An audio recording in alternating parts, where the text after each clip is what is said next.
Vous êtes évangéliste, vous êtes également enseignant des sciences et vous faites des recherches en ce moment sur le coronavirus qui effraie la chronique et d'une manière générale sur les maladies, sur les pestes dont la Bible parle. Donc je précise que vous êtes également responsable d'une librairie, donc un homme de culture. Alors, je voudrais d'abord, pour commencer, vous poser cette question.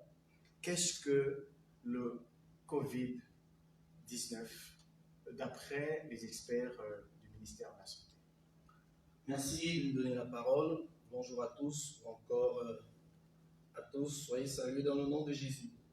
Alors, le Covid-19, comme on le dit, à ce moment on l'appelle, c'est la maladie causée par un virus nommé SARS-CoV-2. Et qu'est-ce que SARS veut dire? Cela signifie syndrome respiratoire aigu sévère. C'est une maladie respiratoire contagieuse, potentiellement mortelle. Et les coronavirus, il y en a 4 types, c'est qu'il faut bien comprendre.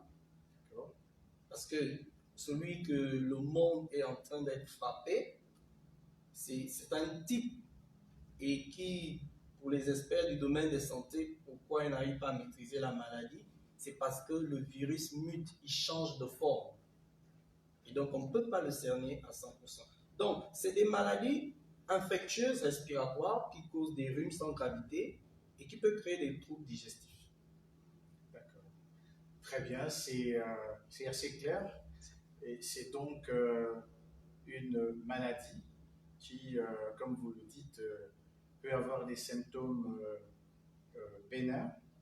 Je pense à la toux, je pense à la fièvre, je pense aussi à la diarrhée, mais qui peut également avoir des manifestations assez sévères, notamment des étouffements. Et des problèmes respiratoires. Absolument. Et aujourd'hui, nous savons que cette maladie qui a eu son épicentre en Chine s'est déplacée vers l'Europe. Et aujourd'hui, l'Italie est le pays le plus touché, avec près de 5000 morts à ce jour.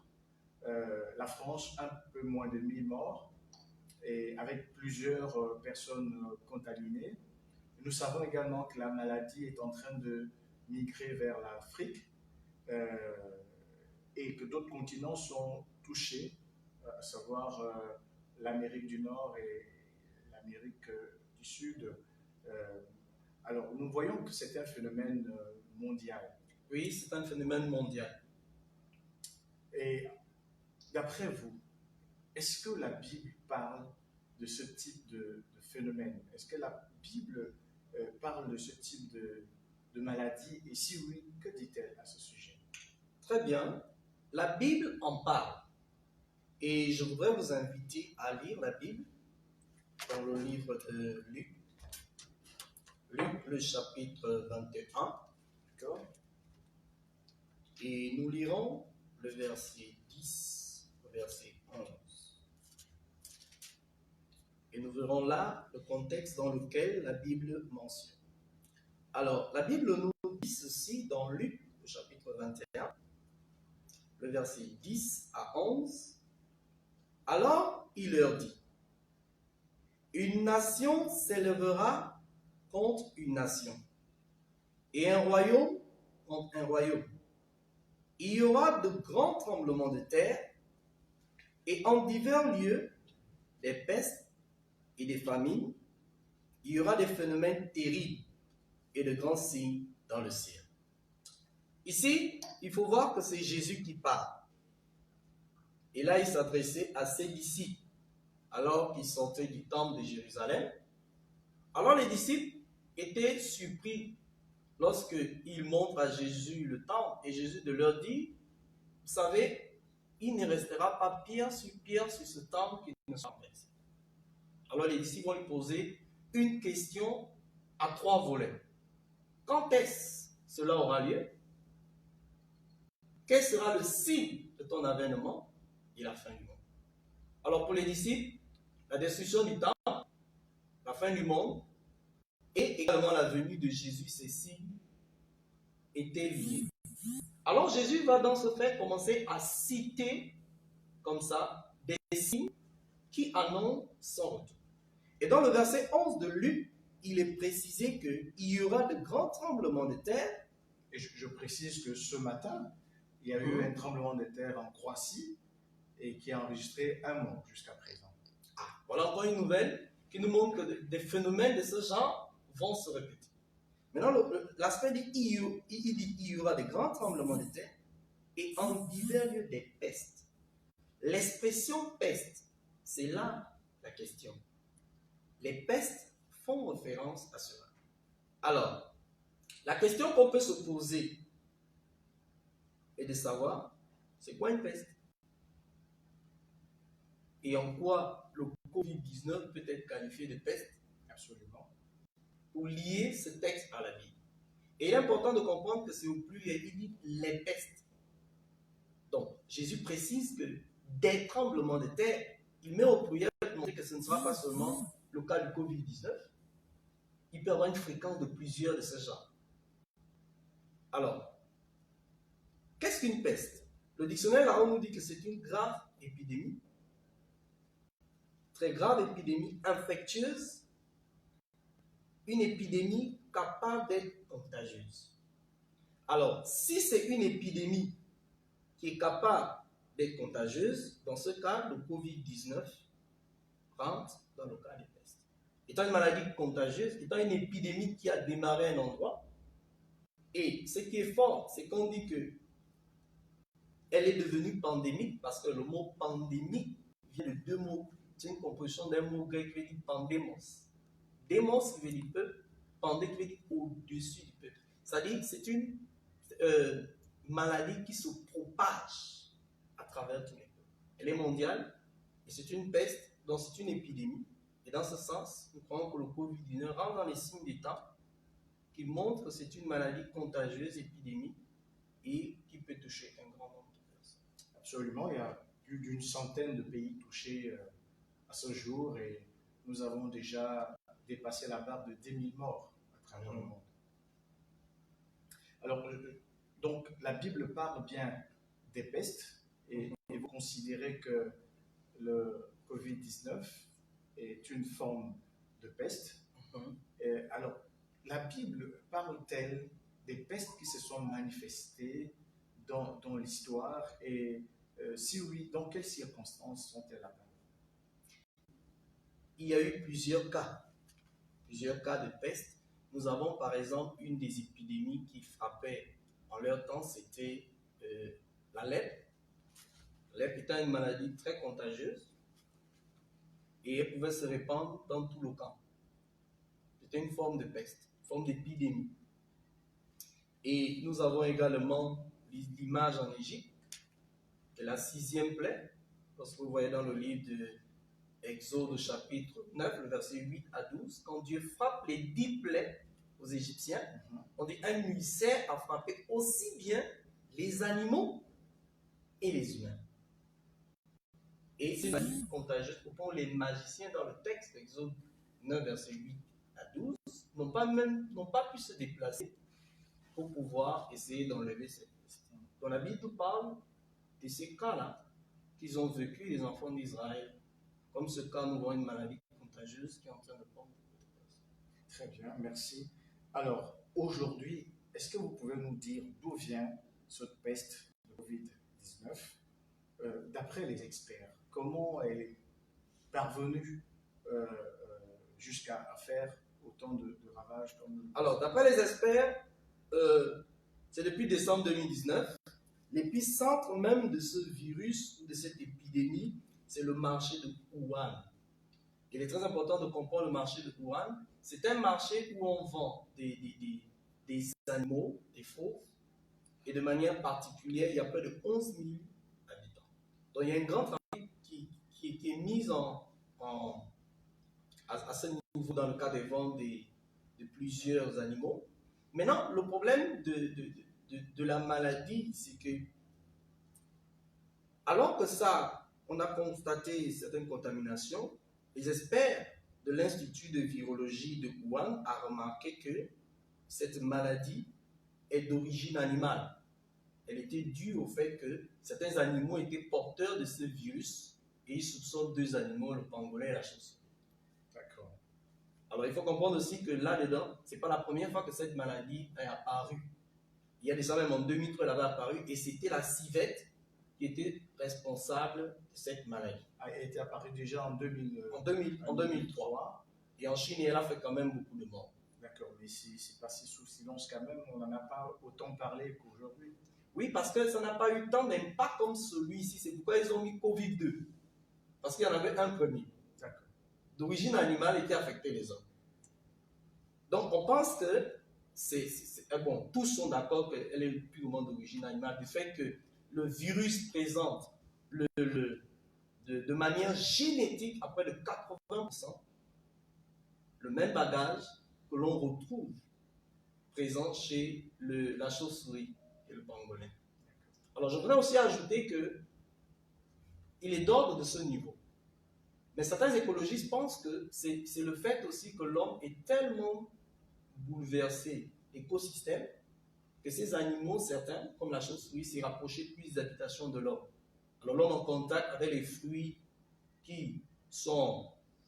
la chauve-souris consomme, par exemple la mangue, ayant touché bien un endroit où la salive aurait touché, il se serait infecté. On pense que la consommation de ces animaux serait un des grands problèmes qui a entraîné la maladie de l'homme, de l'animal vers l'homme. Et là, il y a eu une barrière d'espèce qui est brisée. D'accord. Donc une maladie originellement animale et qui est devenue aujourd'hui la cause de souffrance de l'humanité tout entière. Bien sûr. Merci. Alors, que pensez-vous des mesures gouvernementales qui ont été prises pour combattre le Covid-19 au Gabon? Nous rappelons que nous avons déjà perdu un de nos compatriotes dans des conditions qui ont été décrites par le gouvernement. Et aujourd'hui, un certain nombre de mesures ont été prises, notamment le confinement et puis l'arrêt d'un certain nombre d'activités. Qu'en pensez-vous? Parce que plusieurs voix s'élèvent. Certains chrétiens pensent même qu'il s'agit d'une forme de persécution. Quel est votre avis sur cette question? À ce niveau, la question qu'on pouvait se demander, c'est de savoir, lorsqu'il y a une maladie contagieuse, comme le Covid-19, que pense la Bible pour montrer que est-ce que ce que le gouvernement demande est en accord avec la Bible? Dans le cas de la lettre, dans Lévitique chapitre 13, nous lisons, à partir du verset 46, 43 à 46, lorsqu'il y avait la lettre, Dieu avait fait des recommandations à une maladie contagieuse de ce genre aux souverains sacrificateurs de l'époque d'identifier d'abord la maladie. Lorsque la maladie est identifiée, celui qui était malade devait mettre un habit et crier un but. Ceux qui sont autour puissent savoir qu'il a la lèpre et tout le monde s'écarte et il se dirige vers un endroit isolé, loin du camp, pour ne pas contaminer l'assistance des personnes qui vivent. Donc nous pouvons lire le texte pour être plus explicite, parce qu'il ne faudrait pas que ça vienne de ma pensée et penser que je suis en train de soutenir les mesures gouvernementales. Alors, la Bible dit au chapitre 13 de Lévitique, verset 43, « Le sacrificateur l'examinera. Il y aura une tumeur de plaie d'un plan rougeâtre dans la partie chauve de derrière et de devant, semblable à la lèpre sur la peau du corps. C'est un homme lépreux. Il est impur. Le sacrificateur le déclara impur. C'est à la tête qu'est sa plaie. Le lépreux, atteint de la plaie, portera ses vêtements déchirés et aura la tête nue. Il se couvrira la barbe et criera impur, impur. Aussi longtemps qu'il aura la plaie, il sera impur. Il est impur. Il habitera seul. Sa demeure sera hors du camp. Verset 52. Il brûlera le vêtement, la chaîne, la trame de laine et de lin, l'objet quelconque de peau sur lequel se trouvera la plaie, car c'est une lèvre invertébrée qui sera brûlée au feu.